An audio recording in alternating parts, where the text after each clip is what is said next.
professionals who have guided others through divorce. For more information on this divorce workshop, contact SecondSaturdayWoodlands.com or call 832-375-0900. Thank you for listening to Lone Star Community Radio. This program was broadcasted and recorded live from the LSCR studios in downtown Conroe, Texas. Lone Star Community Radio is supported by listeners like you. Donate and sponsor today. For more information on getting involved with Lone Star Community Radio, contact us at lscrstudios@gmail.com or visit us online at www.irlonestar.com. You are listening to Lone Star Community Radio on 104.5 KCZWLP Conroe and 106.1 KZCCLP Conroe and worldwide on irlonestar.com. Well, good morning, ladies and gentlemen. Welcome to the Weekly Business Hour. This is Rick Schisler. I'm your host. I'm also a Silver Fox advisor and the founder of OneBestConsult.com. I want to thank you first for stopping in to listen to the program, whether you're listening on live FM or you're listening to our podcast. We welcome you. We enjoy having you join the show as well. And one thing I want to mention right at the top, communicate with us. Let us know what's going on. Make suggestions, make observations, criticize us, whatever you'd like to do, drop us an email. It's real simple. Just send it to that's the number 1, bestconsult@gmail.com. bestconsult@gmail.com.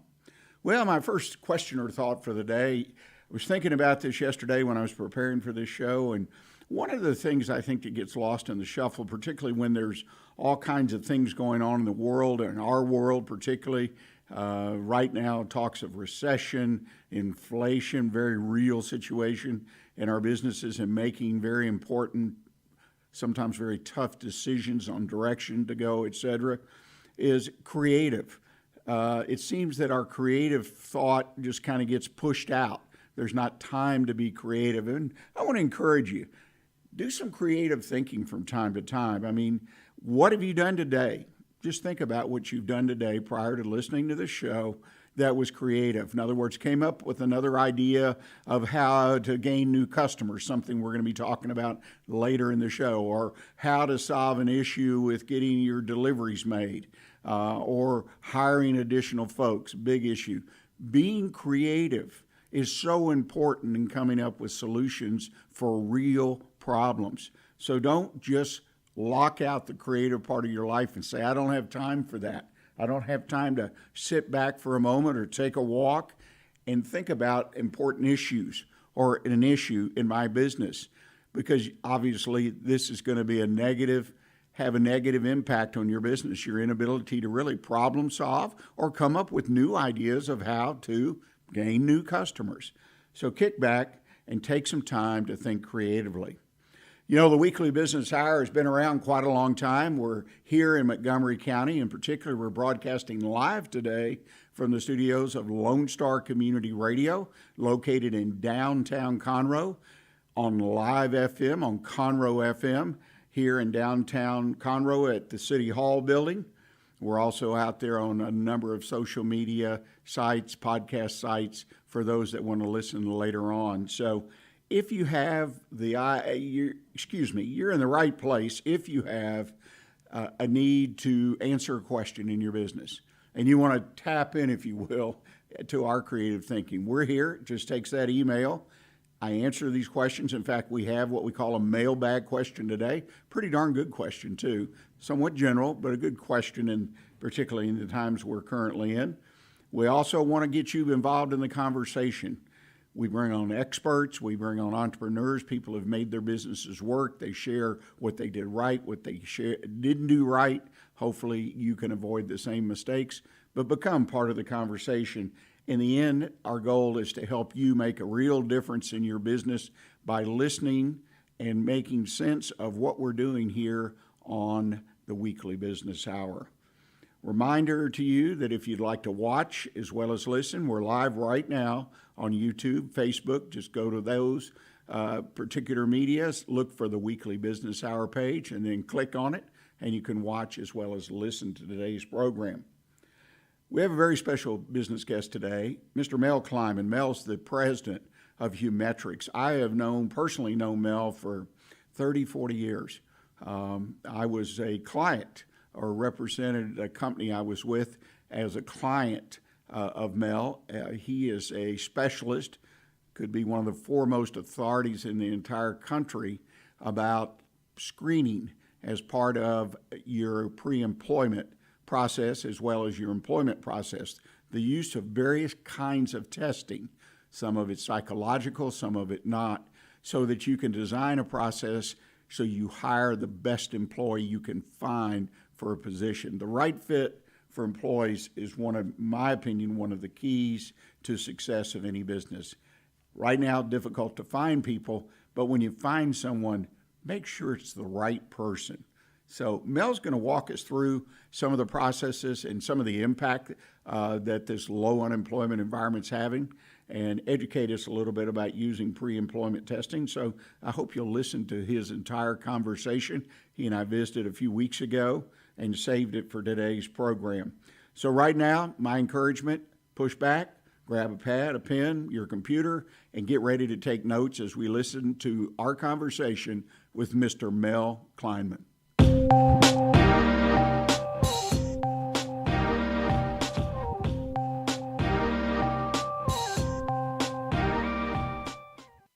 Well, ladies and gentlemen, we're back on the street today, looking for someone to talk to, and I've run into one of my old, how old do we want to get, Mel? Old friends, Mel Kleiman. Mel is the president of Humetrics. Their byline is because no one ever regrets hiring the best. In my opinion, Mel is probably the foremost leading authority anywhere on hiring the right people and keeping those people. So today we're going to be talking about the war that's out there, always out there, that you need to win, and that's hiring the best people you can to work in your business. Mel, welcome to the show.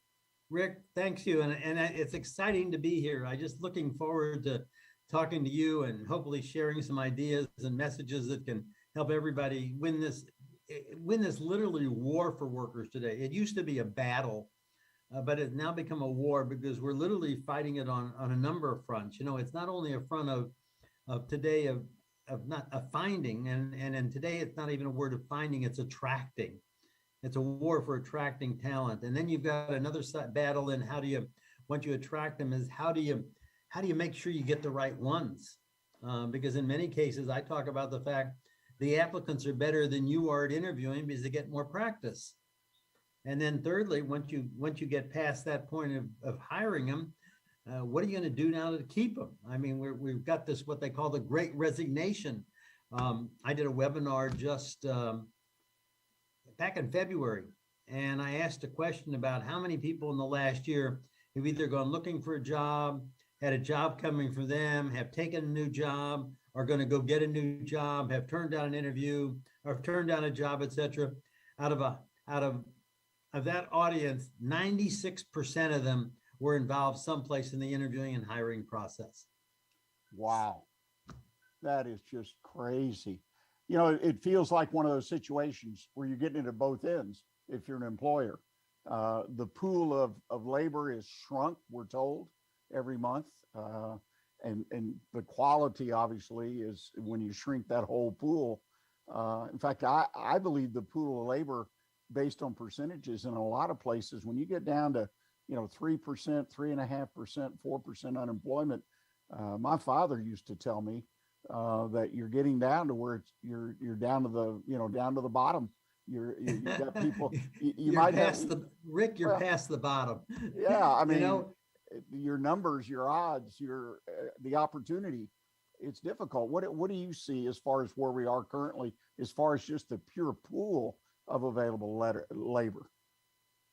Yeah, so it's interesting. I did as I was telling you earlier before we came on the air, I did a presentation the other day, and I literally thought about 4 quotes that really kind of summarize it about the need to make sure what I call higher education, hire the right people. And the first quote literally came from Sam Walton. And Sam Walton said, the most important decision a manager makes every single day is who he allows in the door to help him take care of the customer. And when you begin to think about, be that an internal or external customer, but the most important decision you make as a manager is, more importantly, not only who you allow in the door, but the matter is, who do you keep once they've gotten in the door? Because you made a mistake. The second quote, interesting enough, came from Herb Keller, founder of Southwest Airlines. And I loved his style. And he said, the day we screw up the people, and he used the word screw up the people thing, it's all over. So you've got that, two quotes. And then you got Red Auerbach when he was coaching the NBA, who made the comment, if you hire the wrong people or you put all the wrong people on the team, no fancy management technique is going to ever bail you out. You know, if you hire the wrong people, why do you keep them? Why do you put up with them? You've made a mistake, cut your losses and get over it. And then, I'm sorry, it's gotten to the point in mine, and I just bluntly said it to the group last week. I said, you know what? Managers, owners get the employees they deserve. They hire them, they motivate them, and they keep them on the bus. So if you've got a problem with people, I got news for you. You're the problem. You know, it brings to mind a story I read recently, baseball, same thing. I mean, the New York Mets have a player, his name's Kano, been a good player, won, I think, most valuable player perhaps of the year, but he's in his mid 30s, pushing up towards 40, and his productivity fell off. He's owed $40 million in salary, and they cut him loose, and they're going to pay him $40 million. But he was not the right player to be on the team. The owner, who they claim is the richest owner in baseball, who's trying to build a team. But I had to look at that for a while, $40 million, because this guy just wasn't the right player. And you only, of course, have so many slots on the team. I thought that was an interesting. I'm gonna take that story and I'm gonna use it, and I'm not even gonna give you credit for it anymore.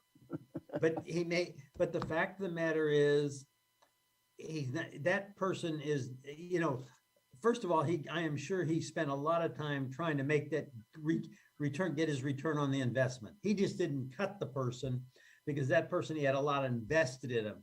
Right. But when it got to the point that the return was hurting the team, because you have to remember, A players only don't want to play on B teams. Okay. So they don't want to play on B teams. And the easiest person to leave you is your A players. So when you've got somebody who's not producing and not helping the team, you've got to make those hard decisions. So. Well, and that's exactly what happened. His batting average, everything had fallen so far off in the last year. But yeah, that man made a hard decision about his team. And in a sense, I guess you own the team, you write the check too. So anyway. Good story, though. I really think for all of us that make that mistake of hiring inevitably a wrong person and then being able to step up and recognize, admit it, and move forward. Well, today's environment, we talked a little bit about the labor pool. Now we've still got to fill a slot. We still have turnover. We still want to grow our business. We need people. How do you recommend we best go about finding these right people? Okay. Well, I'm gonna make a statement to you. When it comes to finding people, let's start with it. We are not in a world that we've been in, and this has been a cyclical thing, but it's even the strongest cycle today. We're not in a world of acquiring talent. We're in the world of attracting talent. Okay. Remember, A players, if you've got an A player, the easiest person to leave you is your A players. Okay. Everybody wants to hire them. Okay. So the point being, but here's the question. Why should that, and we'll just use the word ATA players. I call them star employees. And there's a reason for stars, because the stars are people who are self-motivated. That's, they're talented and trainable. They're accountable and responsible. That's a star. Okay. But the question I ask is, why should a star employee come join your team? Okay. What's the reason? If we're going to attract them, do you have, and literally I ask this in every workshop, webinar, live presentation, I say, how many of you in this room, how many of listening to this have what I identify as a unique employment proposition? Do you have a written list of the key reasons that that star employee should come to work for you or become a member of your team? Whether you're in a profit, nonprofit, whatever it is, do you have a written list of why somebody should come? Because if you don't have a list of why that star should be a part of your team, where's that star player going to get the list? So the number one, and the fact of the matter is, if I go across the board, and I don't care if it's small, medium, large corporations, I don't care if they're hourly or salaried, I don't care. I will tell you, less than 10% of all the companies out there today literally have a true unique employment proposition, have really sat there and said, okay, here's the reason, Rick, you should become a member of our team. And it's got to be things that everybody doesn't have on the list, and you can't put things on the list that aren't real, because you may sell it today, they'll be gone tomorrow. So if we do nothing, if I could get anybody out there listening to this and to do one thing, the key is build your unique employment proposition. Just like as a company, as a charity, whatever it is, what is your unique selling proposition? Why should I donate to your charity? Why should I give time to your charity? Why should I support your charity? Why should I buy from you? I can buy from, how many, none of us are so unique that there is not a competitor out there. So what's your unique selling proposition? Most of us work at that, but you know what? It's good. Let's go back to that Sam Walton quote. The most important decision you make as a manager is who's leading a team. You've got to make sure you pick the team. Where's that unique employment proposition? Now, we could spend the whole time talking about how to build it, because it's not that difficult. And in building it is one of the best things you can ever do, because the number one key to building it, Rick, is to go to your best employees and say, why do you work here? What makes you get out of bed in the morning and show up? When was the last time, and that's a whole other conversation we could have, but that becomes what I identify as the stay conversation. And I don't know if you've ever talked about this on your program, but we need to be having stay conversations. We need to, we send that survey out to customers. You buy from anybody today, you get that survey. Would you please answer the survey? And then we look at, on a scale of 1 to 10, how would you rank us? Okay. We're looking for people who rank us 9s and 10s, net promoters. Okay. Why don't you ask your employees on a scale of 1 to 10? How do you like working here? And what makes you like it? And what can we change? What could be better? Don't do exit interviews, do stay conversations. And that will help you build your unique employment proposition. So there's just one idea, and we can spend this whole hour if you want to, and it's your program, so you tell me where to spend the time, but we could spend this whole hour talking about building unique employment propositions. But you need one. You've got to have reasons for people to join you. So it's one of the best things, and I think most useful things I've heard in a long time, just in general. Not only in this program, but from a business point of view, similar to when I first, many years ago, heard about the unique selling proposition.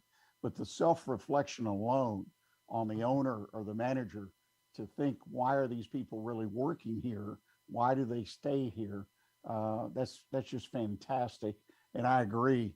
And I'm guessing more because you've been at it for so many years, that less than 10% of the companies spend any time. It really is. Just spend any time. So I hope everybody heard that loud and clear.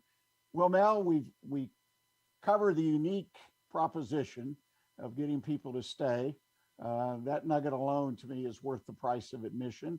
Let's kind of move down the line a little bit in the process. Now we've attracted people, as you said, to the job. What about the interview process itself? What is it that we need to key on to do the best job possible? Rick, we have 15 minutes left to make everybody into a better interviewer. And the fact, again, back to the fact, if you look at it, how many of you have really been trained in interviewing? And let's just take the number, like as we talked about unique employment propositions, before we start the interviewing process, I love to use an analogy in my presentations. And I ask a question, and I ask a very simple question. How many people in the room do jigsaw puzzles? And I get lots of hands go up. And then I say, okay, so you all do, what is the most important piece or part of a jigsaw puzzle? And somebody will raise their hand, and the standard answer is number one, the borders. You got to get the borders. Well, I throw a curve at them. I say it's a round puzzle. Now we got another problem. Some people say it's the first piece. You look for the one that can start to build something off of. Some people say it's the last piece. Someone says it's the piece that people can't find. And I said, you're almost right, but literally think about what the most important part of the jigsaw puzzle is. And in the reality, to make it easiest, it's the picture on the box. Have you ever done a jigsaw puzzle without looking at the picture on the box? And I had this person in a session a couple of years ago, I will never forget, because she said, we not only never look at the picture on the box, we bought a 1,000-piece jigsaw puzzle and we turn all the pieces upside down. I said, why would you do that? She said, it's 10 times harder. I said, two other things. You're cheap and you hate yourself. When was the last time when you went out to hire that employee, you painted the picture on the box? Can you tell me what the successful end product looks like? That's the number one key to doing a better job of hiring, is knowing what success looks like. We talk about job descriptions. Well, let me tell you, job descriptions are government documents in most cases. They are written by the HR department to meet government qualifications about you must be able to lift, bend, reach, stoop, but they're written for government regulation. They're not a true picture on the box. So again, let me give you what everything I try and do is I call it uncommon common sense.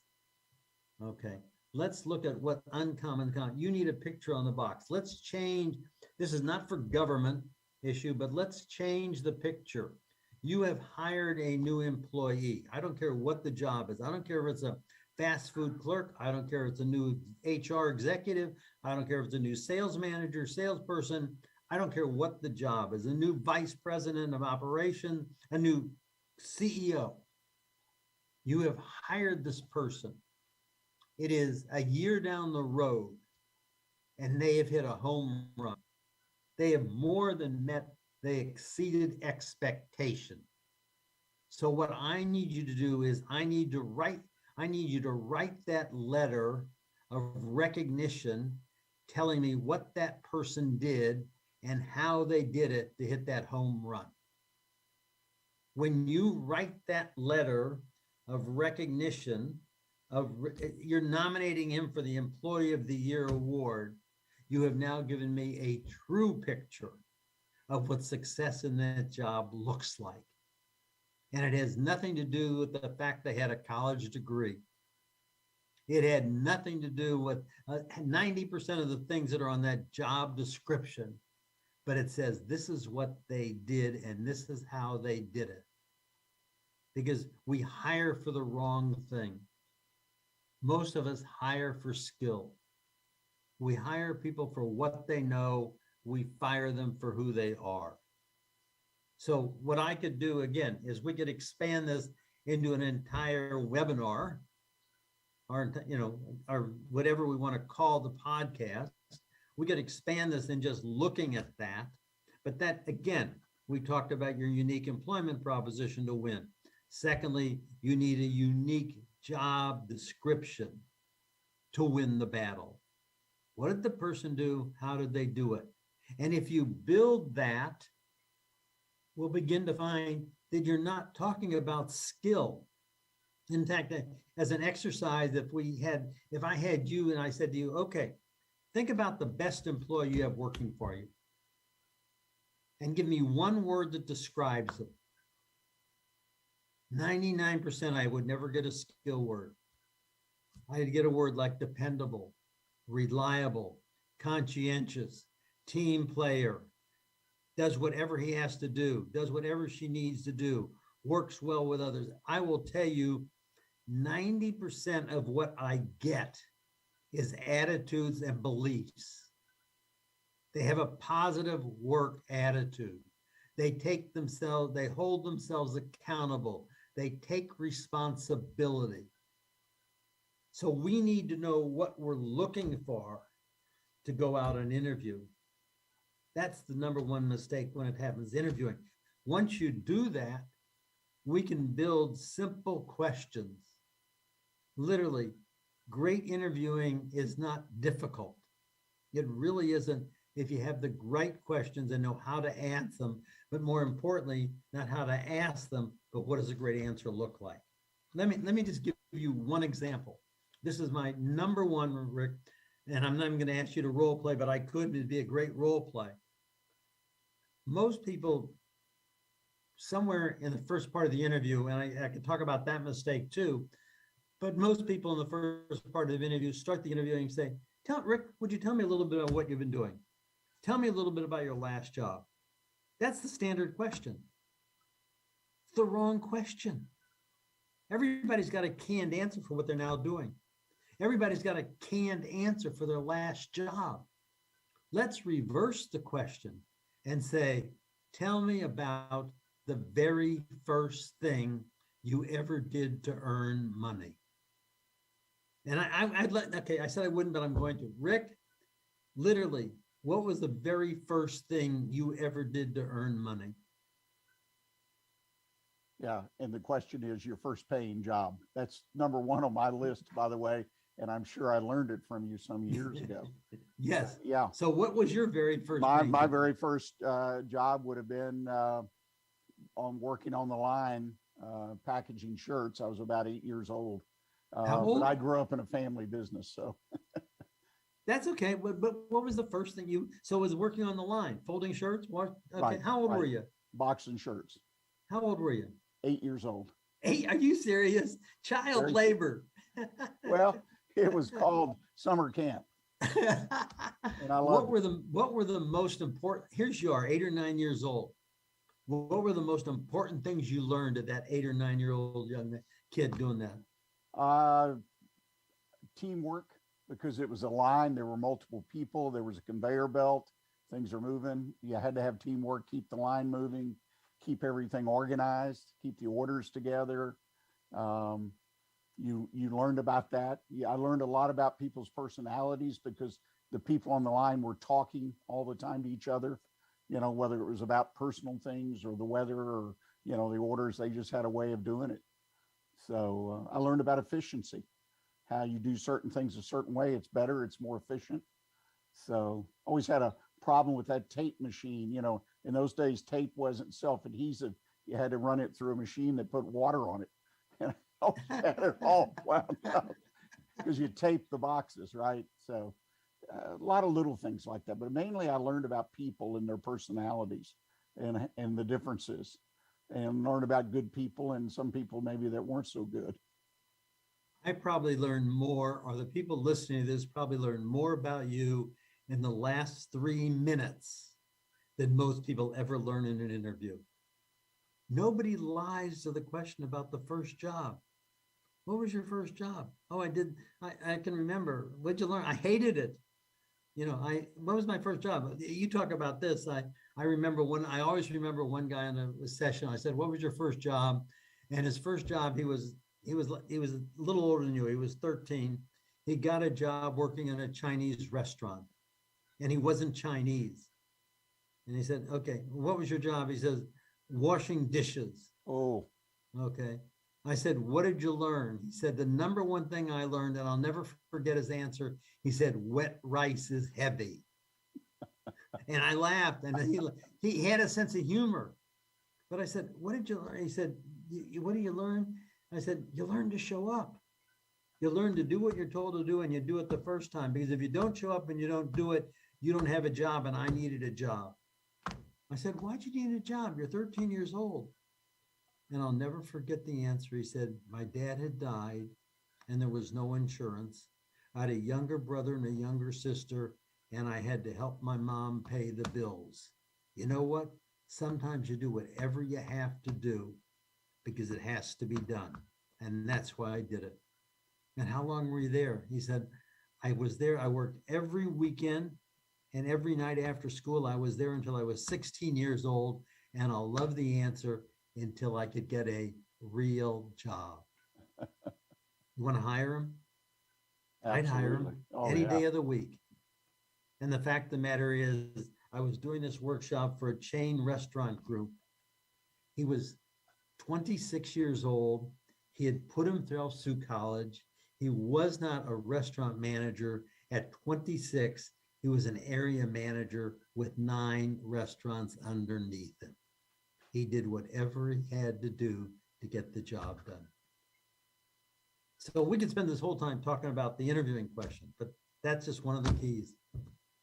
Well, and the way I use personally, and not as well as extensive as that, is I always have a job requirements to go with my job description, and the requirements being the kind of person, the attitude, their ability, and it always throws people though for a loop when I ask them to develop that for the, for an open position. Because like you say, it's always about job description. How many can you do this, or have you done that, or you moved this, or and trying to talk about the kind of person they're looking for that they need that can be most successful. It throws people off.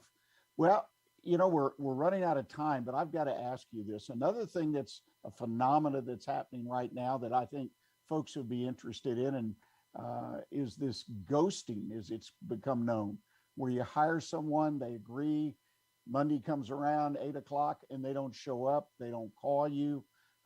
Most recently, I was talking to a well-known tax lawyer here in the greater Houston area, and they had an attorney they hired that did this, which is amazing because everybody knows everybody. Ghosting in some industries is 25, 30% of the hires now. What do we do as an employer to try to avoid hiring people that are going to ghost us? Okay. Rick, again, will you give me 3 minutes for an hour and a half discussion? Let's just go back to the first early ghosting. You hired them. They come to, well, there's one, do they show up for the, ghost, do they show up for the interview? That's part of ghosting, okay? Right. You hired them. They come to work. They don't show up the next day. Ghosting. Why? Okay. Everything I talk about is what I call uncommon common sense. Okay. Nothing I'm telling you, hopefully, is common sense. But it's amazing how many people don't do what we talk about. But let's look at just one key. You have hired this new employee. It's his first day on the job.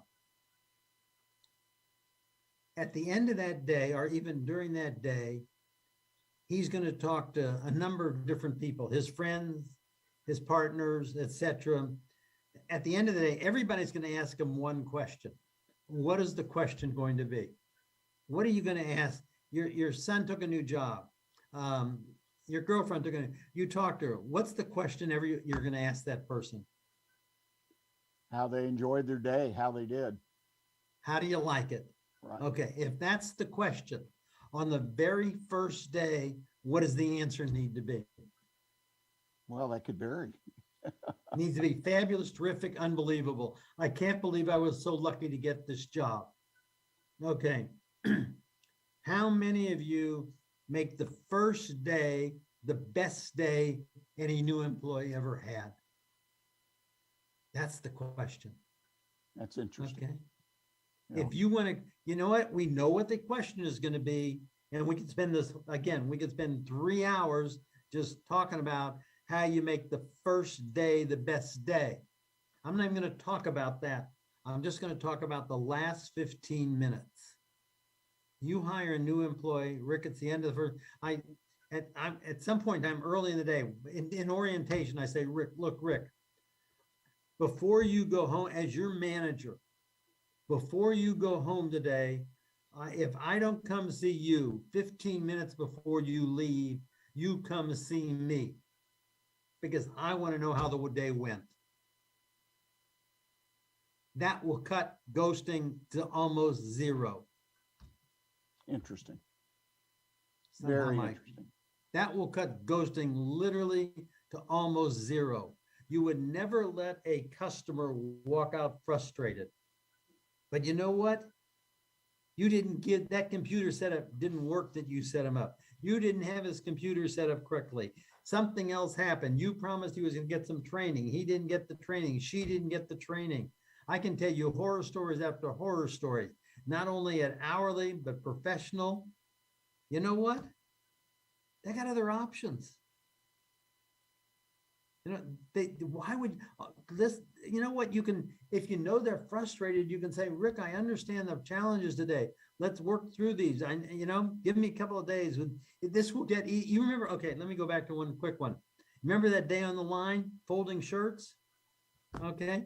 You were probably pretty frustrated at the end of the day because you couldn't get those friggin' labels to stick on.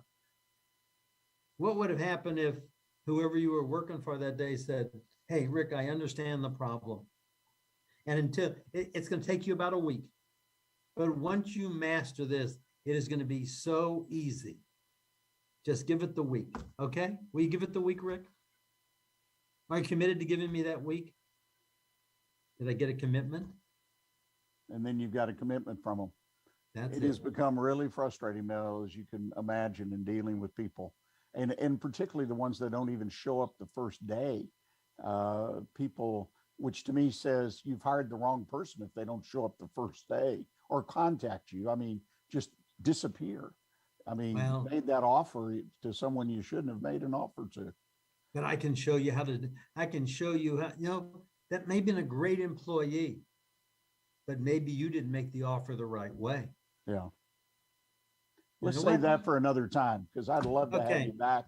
We've run out of time today, but like you say, many of these topics are worthy of digging into and talking to more and in depth. And I think we just touched on several that I feel that our audience will find great benefit in what we've shared today. And hopefully you'll agree to come back in the future. If someone wants to reach out and contact you, has a question about what they heard today or talk about what you might be able to do to help their company, what's the best way for them to do it?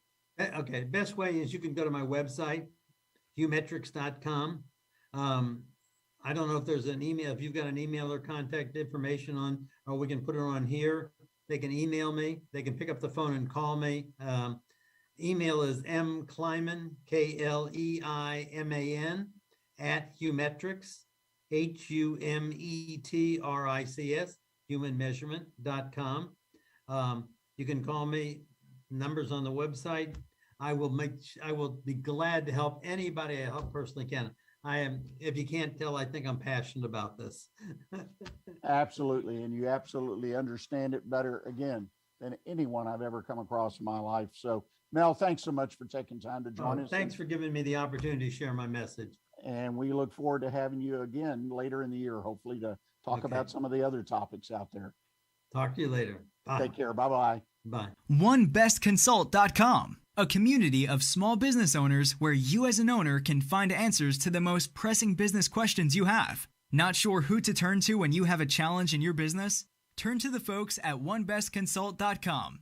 That's the number one, bestconsult.com, where you can always find advice you can use based on common sense business experience. Join our community of like-minded business owners at OneBestConsult.com. Well, ladies and gentlemen, I hope you enjoyed my conversation with Mel Kleiman. You found it useful and perhaps picked up an idea or two. I would encourage you, based on my personal experience, as I say, I've known Mel for many, many years and have used his products, his services, and they've always, always been an outstanding addition to what we're doing in our hiring process. But I think it was a great conversation. I hope for pre-employment testing and the value in your hiring process, it's something you need to do. We all are focused on how hard it is to find people. Once we get them in, if they got a heartbeat, we hire them, right? Well, I'm being facetious, but take some time. Make sure you get the right person, the right slot, and that'll cut down on your back-end turnover. Well, I hope you'll stay with us for the second half of the show. We've got a mailbag question coming up concerning how to do a better job managing day-to-day operations. Interesting question, and hopefully have a few good ideas for them as well as you. And then I'll close today's show as I typically do with my One Best Consult tip of the week, meeting today's challenge in finding new customers and keeping them. Talk a little bit about customer acquisition and also about keeping them. So please stay with us. We're going to take our bottom of the hour break, and we'll be back with you very shortly. Thanks.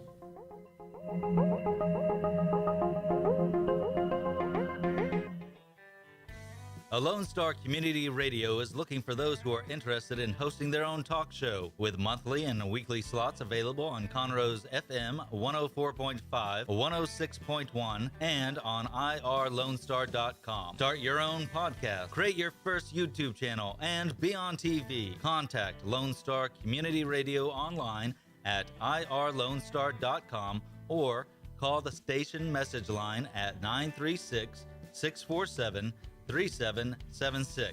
to take your first step into the radio world. From the beginning, the main purpose of the Cooperative Extension Service has been to change human behavior by teaching people how to apply the results of scientific research. By utilizing a holistic, multi-level approach, Extension family and community health programs encourage health and well-being for everyone, addressing values, concerns, and needs with reliable science-based information. Extension programs help people lead healthier lives. We are Texas A&M AgriLife Extension, helping Texans make their lives better. Well, ladies and gentlemen, again, thank you for being with us today. And don't forget that a podcast of today's program will be available in a couple of days on Wednesday, and you can find it right here on irlonestar.com, Lone Star Community Radio's website, or you can go to our website at onebestconsult.com and find a copy, as well as a number of other podcast sites around the world. Mailbag question, real quick one here. Received a question regarding day-to-day management of the business. And the question that was posed to us, let me just kind of paraphrase it for us, came from Sam in Oklahoma. He says, quote, "I have trouble getting all the things I think I have to do each day done. Any ideas on how I can get more accomplished in a given day, particularly what I call my task, the important things that I and my employees need to get done to keep the business running?" Well, I'm going to address that. Sam, task. This is not just the phone call where you get an order and you got to process the order, but it's putting in place important processes, for an example, that are tasks that need to be accomplished. No doubt about it. When you receive that order, regardless of how it may come in, the internet or phone or in person, then you have to execute that order. But you've got to have a process. You've got to have a process that's well thought out, in my opinion, and one that you've tested, and you always are seeking to tweak it to make it even better, hopefully more cost effective and working better for your customer. And those are kind of the two pillars of this thing: more cost effective and working better for your customers. So many times you see a business where they just kind of ignore improvement. And I think that's one of the reasons people kind of get on that old wheel where they feel like they're going around and around and around, because they don't take time from time to time. They don't take issue with improving how they solve their task on a day-to-day basis. First thing in tackling a task that's before you, you've identified an issue or it's been brought to you, is to assess the task itself. Now, this may sound a little laborious, but just take a few minutes or assign it to someone else that you trust, knows the subject. Get them to break it down. First of all, find the source of the work that's being done. Where does it come from? Who initiates that process? Is it the client, a supervisor, a vendor?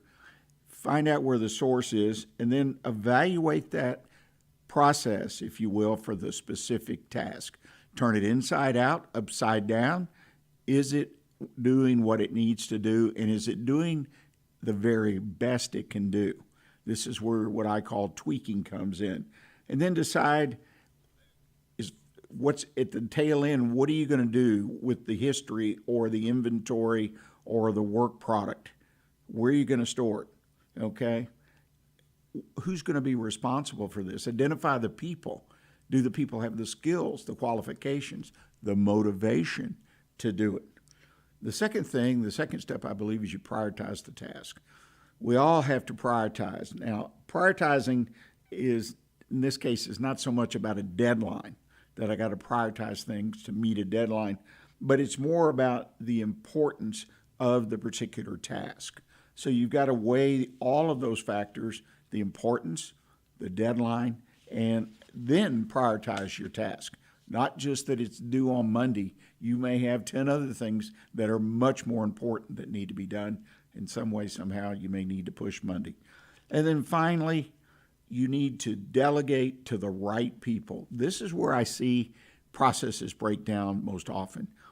In the office, we sit down, we take out a pad and pen, we have a meeting or two, and we build a process together, and everybody says, wow, that'll work fantastic. But it's the implementation where it falls down. The people involved, for an example, that we've got involved in the process are not qualified to do it. We haven't taken time, for an example, to educate them, to teach them the process, and most importantly, then seek their input so we can truly tweak the process to work best in our environment with our people, with our customers. And last but not least, don't drop the ball. Be sure you evaluate processes and tasks that you do as you complete them. I always had a rule of thumb that I would implement a new process procedure, I would finish a task, and in most cases, in 30 days, I'd evaluate it, in 3 months again, and then in 6 months. And at that point, I felt like, for the time being at least, it was a permanent change. So, Sam, there's a very simple process that you can go through in order to keep your task organized and producing the kind of work on time that you need to do. We're going to take a quick break, ladies and gentlemen. When we come back, I'm going to cover my tip of the week, meeting today's challenge in finding new customers and keeping them. So please stay with us. We'll be right back with you.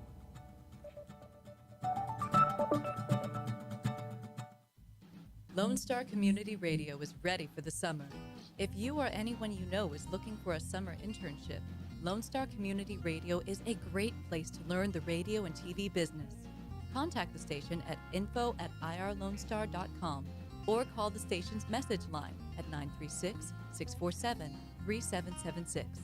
Lone Star Community Radio offers a great opportunity to those interested in learning about the radio world.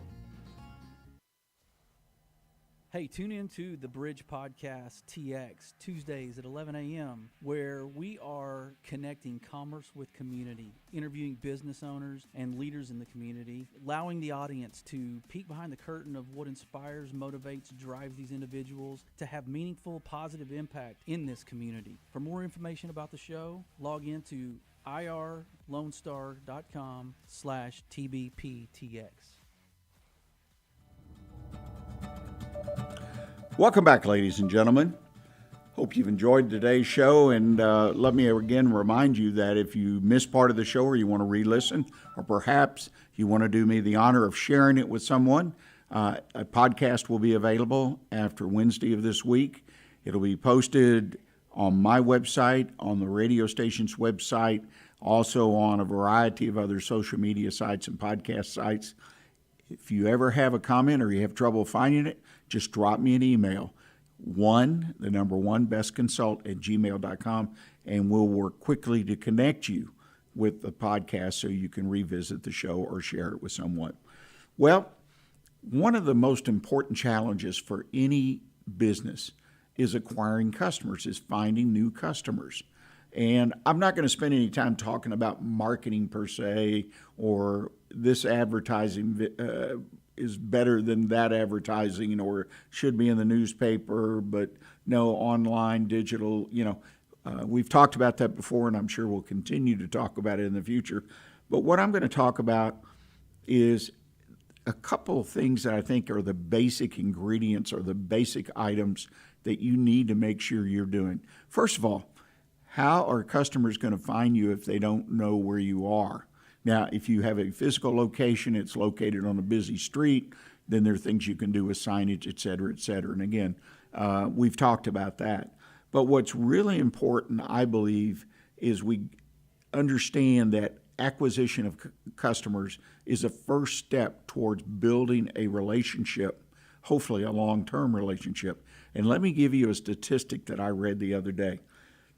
The cost of acquiring new customers has increased almost 60% over the past 6 years. The cost. You need to understand your cost of acquiring a customer. Do you know what it costs you to acquire a customer? If you don't, then I would encourage you to figure it out, because once you see that figure, and if you're like most of us, most of the time when I've done this exercise, the number just makes my eyeballs almost want to pop out of my head. Can't believe it costs that much to acquire a customer. But it really introduces a bit of reality into what you can spend or what you are spending. And by keeping that customer, you don't spend that money again to acquire them. It's a very important concept. Almost 50% of the companies that are out there in business of all sizes say the most important part of their marketing, the primary objective, is to acquire new customers. So the first step, though, is you got to figure out who the ideal customer is. In my experience, most small businesses struggle with that. To be able to sit down in very short order, doesn't have to be complicated, to write out, determine what their customer looks like, building their profile, if you will. It's not that difficult, but it does take some of that creative time that we discussed at the beginning of the show. But I think it is one of the most crucial steps that you take in building your business, is creating the profile of the customer that you're looking for. Now, the assumption being made that that customer is out there in enough numbers, has got enough money, and is looking for your product or services, right? Once you understand that, what does that customer look like? What is their background? What is their profile? Then the easy part to me is you create the content that appeals to that customer. Brand awareness is something that a lot of small businesses don't like to talk about. I think it is an underlying support for acquiring customers that is very important, even to small businesses. Large companies have people that do nothing but work on branding. We as a small business, we're not there. But to understand the importance of it is my brand. If my customers know what my brand is, they know me for this, they know I do this very well, then they become loyal to my brand. And all of a sudden, I'm doing branding. I think that's real important. One of the basic ways that you can build your brand is through PR. And locally, we have people like Margie Taylor with Taylorized PR that are very familiar with the local market. And if you're here in Montgomery County, for an example, you have that opportunity to find someone that works with you, and through the PR, building awareness in the market in general, and hopefully particularly with the ones that fit your profile. It's not a difficult thing. Last but not least, make sure your customers are excited about doing business with you. And I don't mean hurrah, hurrah, pop the bottle of champagne, but they are happy with what you do. And if you can find ways to even make them, I'll use this word, happier, then you're ahead of the game. This is what it is about retaining customers. We are in a very challenging market right now in most businesses. We've got recession, we've got inflation, we got negative. And people are spending money, but at some point, perhaps they won't be spending money. I've already seen people that I know who have cut back. Automobile industry's already feeling it if you read national publications or listen to national business news. It's coming, it's here, and that's why it's so critical, in my opinion, to make sure you have that profile. Make sure you're marketing to that profile, and make sure once you have me as a customer that you're doing things that keep me. And maybe I cut back my spend in general.